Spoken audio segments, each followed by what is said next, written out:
हर रोज एक नई कहानी देखने के लिए चैनल को सब्सक्राइब करें और बेल आइकन दबाना ना भूलें। शोला और अमन शादी के कुछ महीने तक तो बहुत खुश थे, लेकिन धीरे धीरे उनके बीच शक और गलतफहमी की वजह से उन दोनों के बीच अक्सर लड़ाई झगड़े आम बात हो चुकी थी। ऐसे ही एक दिन अमन लड़ाई झगड़ों से तंग आकर शोला को समझाते हुए बोलता है, देखो, जैसा तुम सोच रही हो ऐसा बिल्कुल भी नहीं है। मैं तुम्हारे अलावा किसी और को देखता भी नहीं और तुम मुझ पर शक कर रही हो।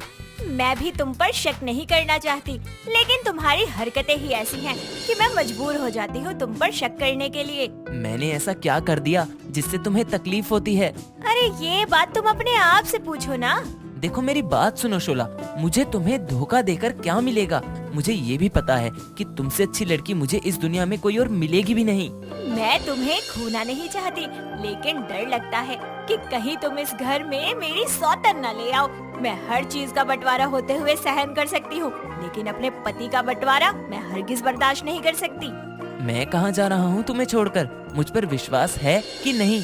तुम पर तो मुझे खुद से ज्यादा यकीन है, लेकिन तुम्हारे आजू बाजू जो मेरी सौतने घूमती है ना, उन पर मुझे रत्ती भर भरोसा नहीं है।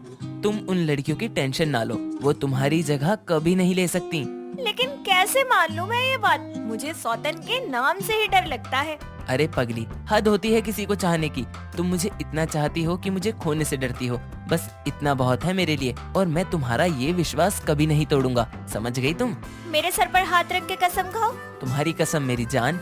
और अगर मैंने तुम्हें किसी और से फालतू बात करते देख लिया ना, तो सोच लेना मैं तुम्हारा क्या हाल करूंगी। मुझे जहर दे देना, बस खुश। अब तो गुस्सा छोड़ो। ठीक है। इतना बोलकर दोनों सो जाते हैं। अगली सुबह शोला कमरे की सफाई करने के लिए हाथों में झाड़ू लेकर आती है। अमन को सोता हुआ देखकर वो उसे जगाने की कोशिश करती है और वो नींद में किसी कुसुम का नाम लेते हुए बोलता है, कुसुम, मेरी फाइल्स बॉस तक रिपोर्ट कर दो। अरे ये कुसुम कौन है? मैं तुम्हारी बीवी हूँ, शोला। कौन बीवी? कौन शोला? अरे अरे शोला डार्लिंग, क्या बजा है घड़ी में? घड़ी में चाहे कितने भी बजे हो, लेकिन तुम्हारा टाइम बहुत बुरा चलने वाला है। तुम अब बचकर दिखाओ मुझसे। अरे मेरी गलती क्या है?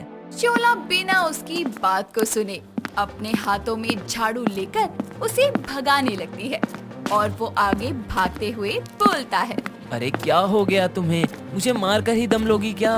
कुसुम के साथ रास लीला करवाती हूँ तुम्हारी। रुको तुम, बस एक बार मेरे हाथ लग जाओ। अरे तुम्हें कैसे पता कुसुम के बारे में? वो तो मेरे ऑफिस में साथ ही काम करती है। हाँ, वही है मेरी सौतन जिसका तुम नींद में नाम ले रहे थे। शोला उसके सिर पर बहुत तेजी से झाड़ू मार देती है, जिसकी वजह से वो बेहोश होकर जमीन पर गिर जाता है। शोला थोड़ा डर जाती है और अपने आप से बोलती है, हे भगवान, कहीं मर तो नहीं गया? ऐसा नहीं होना चाहिए। अगर ये मर गया तो मैं इसके लाश को कहाँ छुपाऊंगी? और पुलिस को पता चल गया तो वो तो मुझे उम्र कैद जेल में डाल देगी। क्या करूँ क्या करूँ क्या करूँ? हाँ, पहले इसके मुंह पर पानी मारती हूँ। पहले खुद तो कंफर्म कर लूँ कि ये मर चुका है या नाटक कर रहा है।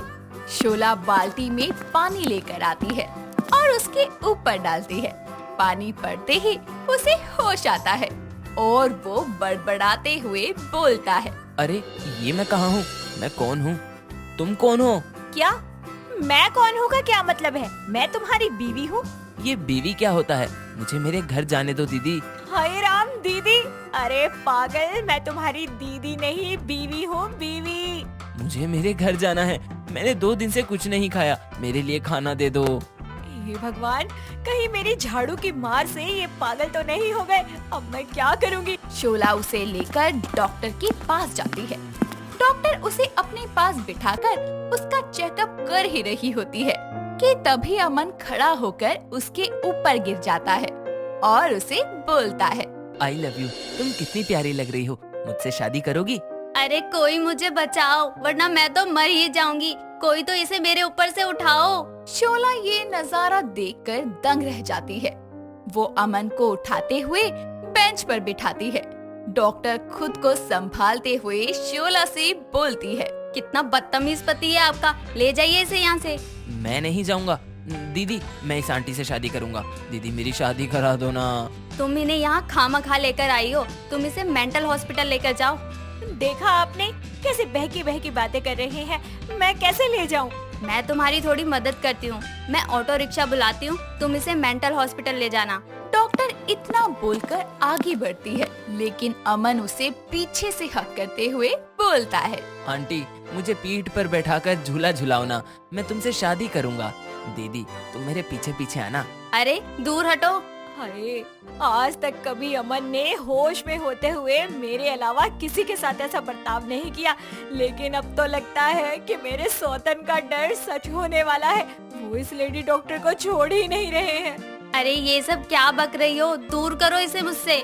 डॉक्टर इतना कहकर उसे धकेल देती है और अमन नीचे गिर जाता है।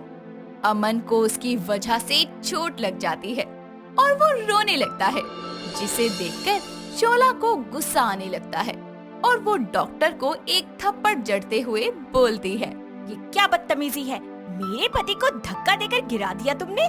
बदतमीजी आपके पति ने की है मेरे साथ, लेकर जाओ इसे यहाँ से। गार्ड, सिक्योरिटी गार्ड उसके पास आता है और उन दोनों को क्लिनिक से बाहर कर देता है। शोला उसे लेकर भटकने लगती है।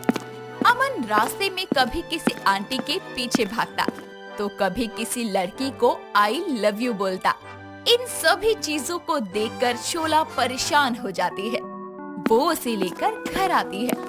वो उसे कमरे के अंदर बंद करके बाहर से कुंडी लगा देती है। वो अपनी इस हालत को देखकर अपनी माँ दीपिका को कॉल करके बताते हुए बोलती है, माँ, मुझसे बहुत बड़ी गलती हो गई। मैंने अपने शक के चलते झाड़ू लेकर अमन जी की खूब सुताई कर दी और अब वो पागल हो गए हैं। अब मैं क्या करूँ माँ, आप ही बताओ। अरे ये क्या कर दिया, कोई अपने पति को झाड़ू से मारता है भला? डॉक्टर को दिखाया तूने? माँ, मैं उन्हें डॉक्टर के पास भी लेकर गई थी, लेकिन डॉक्टर हमसे खुद इतना परेशान हो गए कि उन्होंने हमें क्लिनिक से बाहर कर दिया। अरे तू एक काम कर, किसी तांत्रिक बाबा से उसका झाड़ फूक करवा दे। उसके अंदर कहीं तेरी सौतन का भूत तो नहीं चढ़ गया?